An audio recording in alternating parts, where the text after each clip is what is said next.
Okay, we're beginning our Bible study on the paradox of happiness. The paradox of happiness, finding true joy in a world of counterfeits. And we think of Satan as the father of counterfeits. Anything that he can bring in that can confuse us is what he will do. Again, this lecture series is not original. It comes from the book, The Paradox of Happiness. And so we're looking at chapter 2, the spectrum of possibilities. Introduction to this chapter. For romantic people, Valentine's Day is a celebration of romance, enchantment, and intimacy. Valentine's Day as a tsunami of sugary romance, right? It's an overload of sugary romance, encourages us to think enduring thoughts, carrying baby pandas on the bus and opening our chests to Cupid's arrows. Valentine's Day is an annual reminder of the offer of consumer happiness. Whether or not we participate in this celebration of romance, and even if we love to receive flowers and buy the teddy bear who sends kisses, or we all still recognize that the image of ideal romance is being sold. Okay, they're selling an ideal picture that does not exist. And the notion of happiness behind it are quite specific. It is contentment packaged in items ready to be purchased. How do we react to this artificial notion of happiness glowing before our eyes? And so we want to see what happens, this artificial happiness. How do we respond? Rejecting artificial happiness, the happiness the world seeks. The first option is to deny the idea of happiness altogether. And so when we look for happiness, we think of Valentine's Day, we think of everybody who says you can be happy doing this or that, and we just come to the idea that type of happiness really isn't out there. This is the path of skepticism, of those who do not distinguish the ideal of happiness from its overt plastic representation, and who strive to make the best out of ordinary lives. So they're just trying to live ordinary lives. They're not trying to seek this ideal of happiness. It is the attitude of those who mock Valentine's Day as something purely commercial. It is the mindset of those who are happy to wear a dress in size large or medium, and who look down on people who wear size small and feel they are happy because of it. This option is clear, for it recognizes the artificial nature of happiness reduced to pleasure and the emptiness of this concept. It questions the false promises of billboards and magazine covers. Ernest Hemingway raised this skeptic banner when he grumbled, "Happiness in intelligent people is the rarest thing I know." Because they're intelligent, they know it's false. What the world is putting out there is false, and it will never make anybody happy. Instead of becoming fascinated with consumer culture, people of this posture recognize that happiness cannot be bought, and that it is not the teddy bear that produces an intimate relationship. Yet this path does not have the resources to conceptualize an alternative notion of well-being. So they deny the one, but they don't have an answer to how they should live. It finds cracks in the system, but it does not have the platform from which to suggest a viable substitute. It doesn't know what the answer should be. When we align with this mindset, we feel mature and superior. Right? If we realize that what the world is offering isn't real happiness, then we feel good about ourselves. We judge those who still think that winning the lottery will change their life and make them happy. But we don't have another proposal for happiness. So we're denying the one without giving an answer to the other. The prescription here is just to grow up. Forget the sense of wonder, joy, peace, and love, and delights that haunt our hearts. Live decently and quiet lives. And so this is their answer. Their proposal for happiness is deny it and live a decently quiet life. And that will make you semi-happy. It will be the best that you can actually do. Although this option seems to deny the notion of happiness, those who put it into practice find that it is impossible to eliminate the longing for happiness. Doesn't matter who we are and how intelligent we are, we may search for happiness, we may deny it's not there, but inside there's something missing and we know it, and we're trying to figure out what is missing. They cannot deny happiness altogether. To yearn for it is part of being human.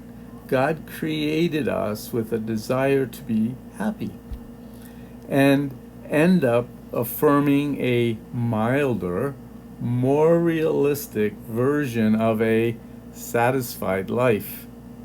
Okay? So if we can have a satisfied life, if most things are okay, then maybe that could be the happy life. We don't need to win the lottery, we reason, but an annual family trip is sensible enough. We don't win the lottery, but there's other things that we can do that might bring us joy. We turn to justifications to explain away our desires for delight and the unhappy existence we still wish was happy. We want to be happy, and we turn from it. We try to replace it with something else, but all along we're going to want to be happy. It's the way we were made, right? We desire to be happy. This path does not question the way we search for happiness. It doesn't tell us how, right? The how's not there. What's the way? Okay. It's just saying be satisfied. Rather, it tries to make the goal more modest and achievable, or more intelligent or refined. So this is what the world presents as happiness, and we try to say, okay, now wait, that's unrealistic, that's not going to happen. How can we make reasonable goals, make them modest, something that's achievable, something that's intelligent, defined, right? It eventually redefines happiness into an unassuming everyday affair, the way we live our normal lives. We're happy just doing what we're doing, usually as a stable job and a healthy home. If we have that, then we say, oh, man, yeah, I can be happy. It ends up as a low-key, redefined definition of plastic happiness. It's not God's happiness. This is still coming back to the plastic happiness, the happiness that the world offers, but it's low-key. We're not looking for something that could never happen, right? People pursuing this path often have hazy sense that they are missing out in life.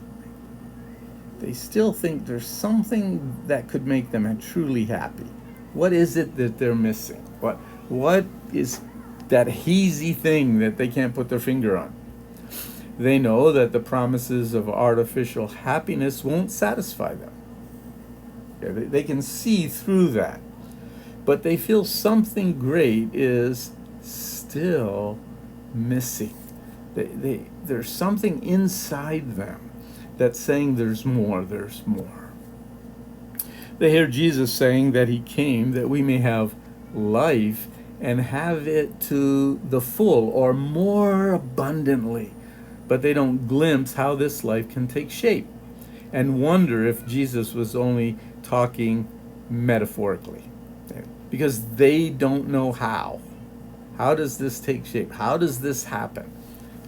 So maybe he was just talking metaphorically and it can't really take place. So, surrendering to artificial happiness. One is denying it, and now we're looking at surrendering to artificial happiness. The second option, it can coexist with the first. It is to live under the pressure of commercial happiness and try to satisfy its demands. Something concrete, something in an imaginary way. We perceive that the happiness being sold to us is artificial. We know it's not real, right? But its attraction is so magnetic and constant that we catch ourselves pursuing it. We know it's not real, but we pursue it with our thoughts and our actions. It was said that which is happy must possess in full all that it wants. So to be happy, you must have everything you want. Must resemble a person who has achieved his fill.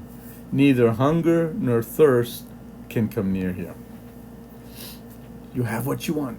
We know this is an unrealistic ideal, and we'll explain why.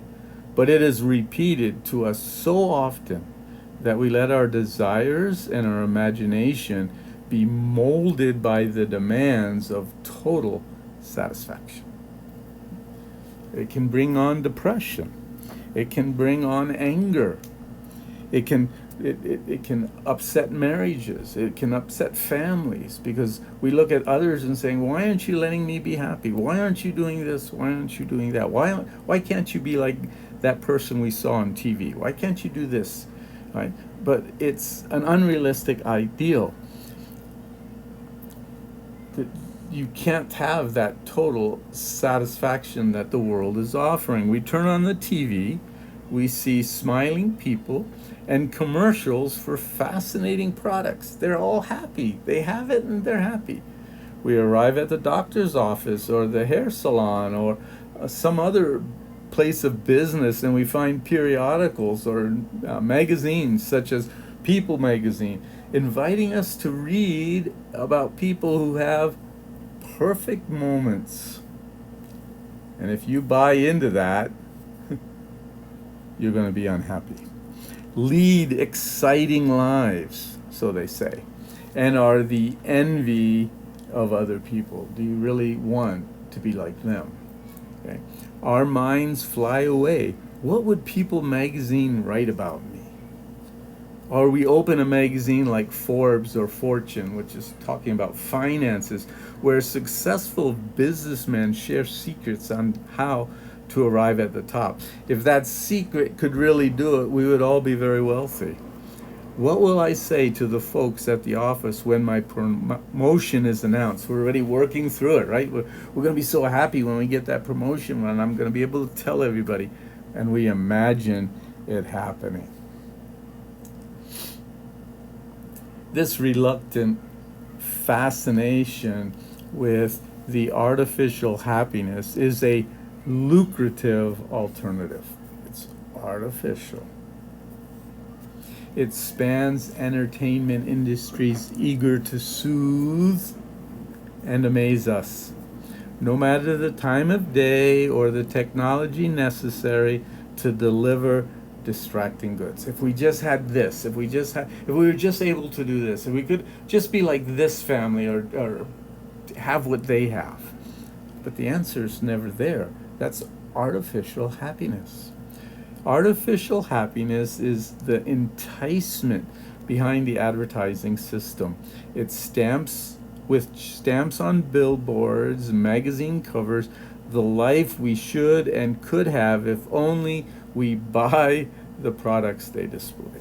If you have what they say, and they're all using and they're laughing and they're having a good time. If we just had that, then we would be happy. But that's artificial.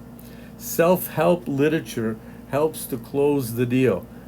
It's amazing how much self-help literature is out there. Right? It's everywhere. And it helps to close the deal, convincing us that the gap between happiness and our current state is just a matter of simple steps. If you think it's a matter of simple steps, you've been duped, you've been led astray by a counterfeit. There is no simple step to having what the world calls or considers happiness.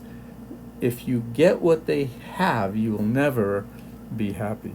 Plastic happiness is the lure that drives much of the modern economy. People keep buying and buying, and if I need this new thing, I need that, I need this, it will make me happy. It is the lullaby that reassures consumer society's ability to sell comfort, pleasure, and meaning in life. If we want comfort, and we want pleasure, and we want meaning, there's something's wrong, right? We don't get meaning to life from the TV, the magazine, other things. We're going to get the meaning to life from the Word of God. So, the irony is that the blind quest for pleasure is the surest way to miss the satisfaction that we seek.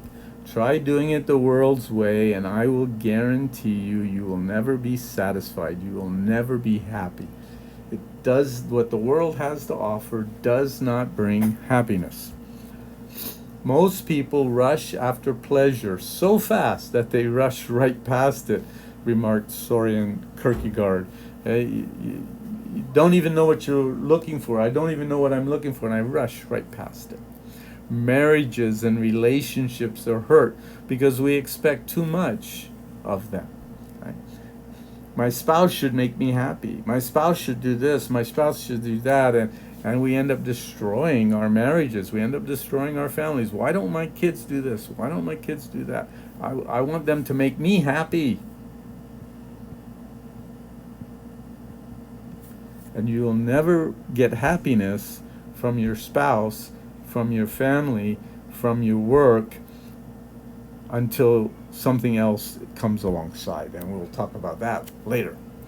Our self-image is damaged because we let ourselves believe we're not intelligent, or we're not charismatic, or we're not interesting enough. We look at ourselves and we want to redefine ourselves, and so why am I made this way? When we ask that question, we're asking God why. God had a reason for making each of us exactly the way He did, and He has a purpose for it. The question is, are we looking for that purpose? Happiness becomes a burden and a responsibility, filling with guilt those who cannot achieve ideal standards. And this is funny. So to become happy is a burden and a responsibility. Right? So we keep working at it. We keep trying to get it and trying to get it. Then we feel guilty, right? Because we didn't achieve some ideal standard that's impossible to meet. The counterfeit happiness. The expectation of perfect happiness never becomes concrete. It hovers as a mirage, as an oasis that steers those who seek it to existential drought, right? The mind's looking for something that's not there. Remember, we said that you search for happiness, you'll never find it, because happiness is not a thing. Right? If we would approach life with a sense of peace, acceptance, appreciating what we have without the pressure of unrealistic expectation, we can find joy and satisfaction in the present moment. So a sense of peace, where does that come from? That comes from God. So we're taking peeks of where we're going to end. Okay, it really, the end is a true relationship with God. Right? If we do, we'll have a sense of peace, a sense of acceptance. God accepts us. Okay, a sense of appreciating what we have. Be content with what you have. Why? Because I have said I will never leave nor forsake you. Without the pressure of unrealistic expectations, we can see God moving and changing our lives. And we're going to go that way as we continue to look at this struggle to resolve the tension between the lure of happiness and the daily demands of routine. We often develop an imaginary parallel universe. This is very scary, an alternative self, because virtual reality is enabling this more and more. Well, we can actually live, we can buy a home online, we can live online, we can have friends online that we don't really know, and live there in an imaginary parallel universe, an alternative self. And many are doing that. Many are looking for happiness so hard that they go to an artificial place, and believe me, they'll never find it there. We maintain heroic versions of ourselves in our imagination. There's a tendency to escape into these fantasies because they make us feel better about ourselves, even though they may not align with reality. Right? It's not real, but it makes us feel better. We grow tired of our old, dull selves. We imagine an exciting person each of us will be when our ambitions are realized, when we obtain what we want, and with it the thrill of finally being accomplished, recognized, and loved. Accomplishing what? Recognized by whom? Where does the love come from? Our imagination flies away. In these daydreams, the pleasure of possibility far exceeds the authenticity of reality, because we can do whatever we want in our minds, and so there's great possibilities. We can forge attractive selves and breathe glamour and comfort, but it's all a lie. It's not really there. One must be susceptible to illusions, recommends Chatelet, for it is to illusions that we owe the majority of our pleasure. It's coming from illusions. It's not real. Unhappy is the one who has lost them. So it is the illusion that we owe the majority of our pleasure, but unhappy is the one who has lost them. The illusions are gone. Something has happened.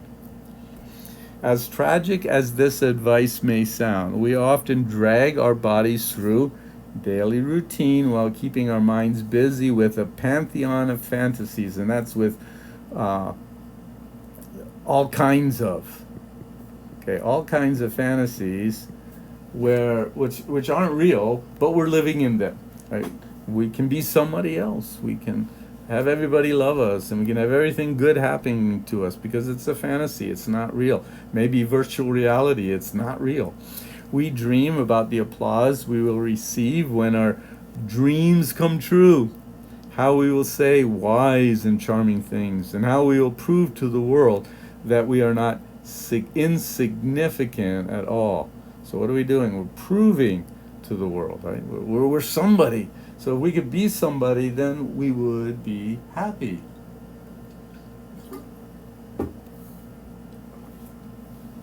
A recent mechanism that gives room to some of our fantasies is social media. Oh, we need to be happy. We need to be careful here. Happiness does not come from social media. like our version of People or Fortune or social media, allows us to upload our best pictures and our best sentences to impress friends. Sometimes I look at people's Facebook and I look at their pictures and I say, well, they're really going through a lot of trouble, aren't they? Because there's a pretension of being happy. When you look at it, that's not real. Right? It's just putting things up that really don't have meaning. We see others with maybe a expecting child or smiling in front of the Eiffel Tower, and we imagine our page will be more impressive. I can't wait to see everyone's reaction to my New Year's party photo. It will bring me happiness. I'm afraid it won't. We notice that someone else has a larger list of friends and go in search of popularity. Let me write my funniest sentence and break the record for the number of comments. That's not where happiness comes from. Our poor selves try to track along the vast horizons of our imagined or virtual selves. They pretend they don't mind bearing the weight of unrealistic demands, of being traded for an attractive ghost, of being discarded for being bland and boring. That is, for being normal and human, right? And for hiding brilliant fragments amidst a very ordinary life. This goes on until we convince ourselves that we are really extraordinary. Don't fool ourselves that this dull self is not actually us. Then who is it? And that we have not yet had the chance to prove our worth to the world. Searching for happiness in the wrong place. Ironically, even if we do achieve our dreams, we will still not find ourselves, especially if it's in a virtual reality. Our true selves are not there to be found. It's in our imagination, it's in our mind, it's in a magazine, it's on the computer, it's out in the web. Right? We traded a person for a ghost, something that's not real. And when this imaginary self comes true, it does not come true, it vanishes because it's not us. The excitement, the pride, the satisfaction of success are there, and yet they are not. Our achievements feel more like fool's gold, like a treasure deeply longed for, but found rather worthless once it is at hand. And believe me, all that the world seeks to make itself happy, when it finds it, it will be worthless. The world, apart from God, cannot be happy. You and I, as believers, apart from God, cannot be happy. It doesn't matter what we get. It doesn't matter how hard we work. We'll never be satisfied if it's apart from God. This mismatch between what is expected and what comes true leaves us feeling empty in the moment of success. Our hunger is not satisfied. Weren't we supposed to find ourselves, to uncover our true being, to secure enduring love? No, we were not, because those things do not make us happy. Sometimes we press our children to be perfect students so that they will get the medal and we will be happy. But that happiness only lasts a short time, because as they continue to grow, nobody's going to ask, did they get a medal when they were in 6th grade? Did they get a medal when they graduated from high school? People don't care. Those things don't bring happiness. No, it's not wrong to strive, but it's wrong to try to find our happiness in things. We never will. We chased imaginary selves, and this is the last way of encountering ourselves. We dream we were awake. We dreamt that we were awake, but we have not yet opened our eyes. It's a dream. It's fantasy. And we thought it would bring us happiness. So in closing, let's look at this. to deny happiness and redefine it, to chase artificial notions of happiness and imaginary pleasures, seeking happiness in virtual reality. None of these paths unearth the happiness we are looking for. Isaiah 55 and verse 2, the prophet Isaiah speaks to the futility of seeking satisfaction in things that do not truly fulfill. Why spend money on what is not bread, and your labor on what does not satisfy? Listen to me and eat what is good, and you will delight in the riches of fare. Don't live in an artificial world. Jeremiah 2:13, God, through the prophet Jeremiah, laments that his people have forsaken him for things that cannot truly satisfy. Are we doing that? Are we forsaking God, looking for happiness in other places? Many people have committed two sins, and this is God speaking, right? The people that have turned their back on him because they think they can find happiness somewhere else. They've committed two sins. One, they have forsaken me. They have forsaken God. You and I can forsake God in our everyday life. And if we do, we'll never find happiness. The spring of living water. And so they've forsaken me, who is the spring of living water, and they've dug their own cisterns. They've gone looking for themselves, for what they want, for what they think will bring happiness. But notice their cisterns. They're broken cisterns that cannot hold water. Only the spring of living water can meet our needs.